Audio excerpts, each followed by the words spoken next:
Hello everyone, welcome to another edition of Pete's CD Vinyl World. Today I'm going to do a video for DarkSide Vinyl. He's doing a push to 100 subscribers contest, and I just wanted to enter that. I haven't made a lot of videos lately. Last couple weeks I've just been real busy with work, and then my kids started school. They're home I think 3 days a week, and they're in school twice a week, so it's been like crazy. And then I had a couple fantasy football drafts, and then football started, so it was like yeah, during football season I have to say I probably won't make as many videos because kind of music sort of takes a backseat to the NFL right now. But so I just wanted to enter this contest for DarkSide Vinyl here. So first question, he's got 10 questions. It's pretty long. So tell us how long you've been making vids. So I think mine channel started the end of January. So that's when I started. What got you started and why? Well, I always sort of like talking about music, and kind of felt like I had a valid opinion about music, musicians, etc. So I started actually wasn't VC videos, it was Sea of Tranquility, Pete Pardo. So he has like music topics, worst to best, and all that kind of stuff, top 10 lists. And actually doesn't even collect vinyl, he just has all CDs. So that's where I really started, and my son suggested I should probably do something like that, and started watching some other guys who were showing mostly vinyl, etc. But originally I wasn't planning on starting a vinyl channel, or nor do I even think mine is like a pure vinyl channel, because I talk about CDs a lot. It was just more about music topics or bands in general, etc. Number 3, whose vids do you always watch and why? Like I said, Pete Pardo, Sea of Tranquility, I always watch. Chris Profi, Brother Brian, or Vintage Audiophile, whatever his name is this week. Let's see. Ron Haggerty, Aaron Mutha Alamari. And I always watch Mazzy's videos, even though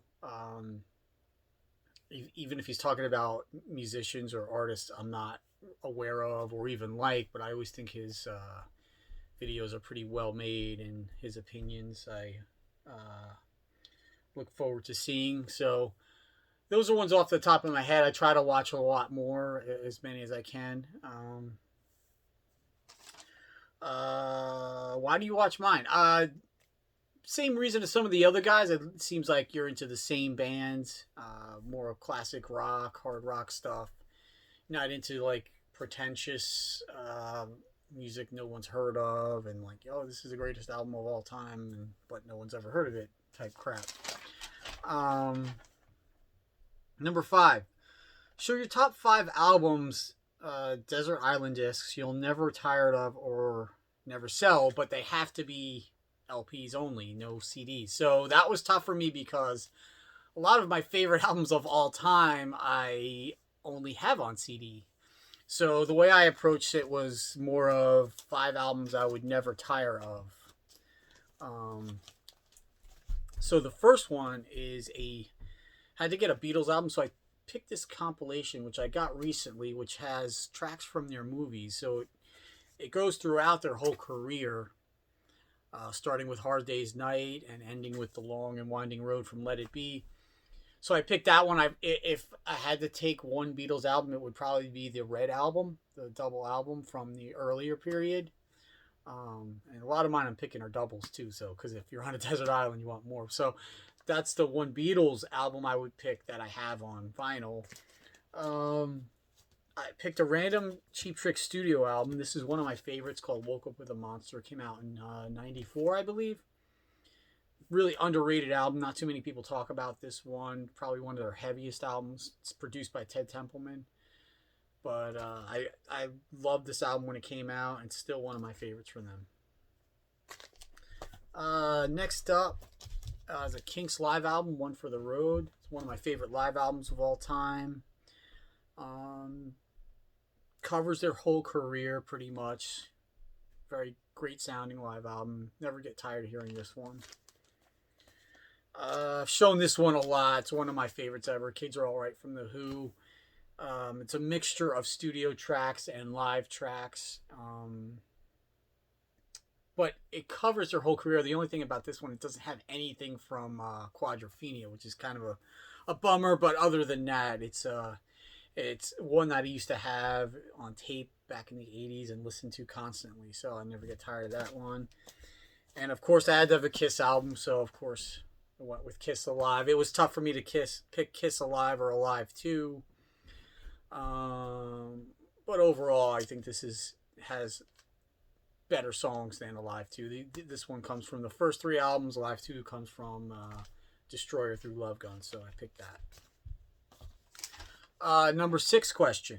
How long have you been collecting records? I would say probably since the late 80s I started, and then what happened was sometime in the mid 90s I probably sold off about half my collection because I had either replaced them on CD or wanted to get better versions of them. And from the mid 90s through like the mid 2000s, I would only like rarely pick up an album here or two. I still had my turntable and half of my collection previously. But I guess about 10 years ago, I really started getting more into it. And start digging again and collecting vinyl again. I still collect CDs as well. I'm kind of weird about how I determine some things. I have both. Some things, if I'm happy with the CD, I really don't care about getting the vinyl unless I come across it at a good price. Some things I'll only get on vinyl because I'm getting it at such a good price. That type of thing. So I've sort of a mixture there. But some bands I try to collect everything both on vinyl and CD. And of course, there's a lot of CD reissues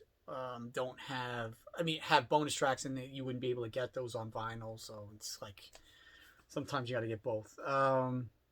Number 7, show your 100th record on your shelf. So my 100th record is one of my favorites from the 80s and one of my favorite 80s bands, Dokken. This is Back for the Attack. Came out in 88.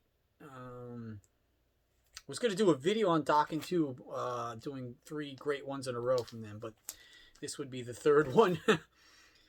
Kiss of Death, Prisoner, Standing in the Shadows, Mr. Scary, Burning Like a Flame, Sleepless Nights, and Dream Warriors. Great guitar tone from George Lynch on this one too.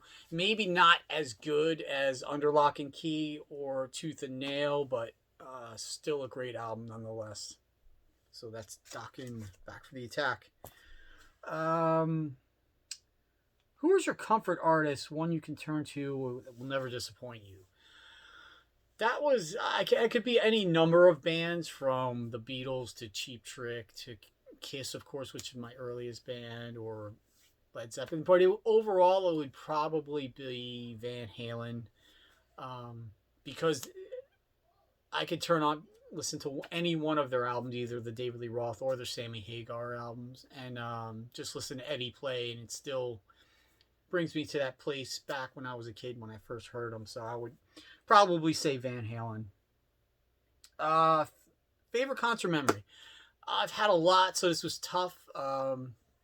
Everything from the Injustice for All album, from Metallica. It was my first Metallica concert. That was great seeing them. Probably, though, I would have to say the Kiss reunion tour. I saw them in Madison Square Garden 1996. Saw them on the 4th night there. Barely got tickets. Like 15, 20 minutes after they were on sale, all they had left was upper deck of the 4th night. So obviously that was my first time seeing Kiss in makeup. And seeing them in Madison Square Garden, of course, was great. And yes, the moment they hit the stage, the fans just sang every word to every song. So that's probably one of my best memories. Going back I'm giving you more than one, I guess. Going back to Cheap Trick, I saw them for the first time on this tour at the Birch Hill nightclub in New Jersey, small club.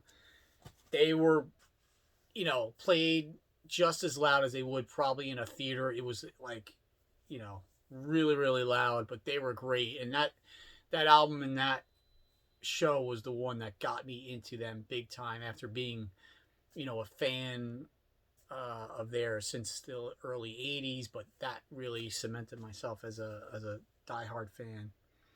And finally, show a 45 you enjoy. This is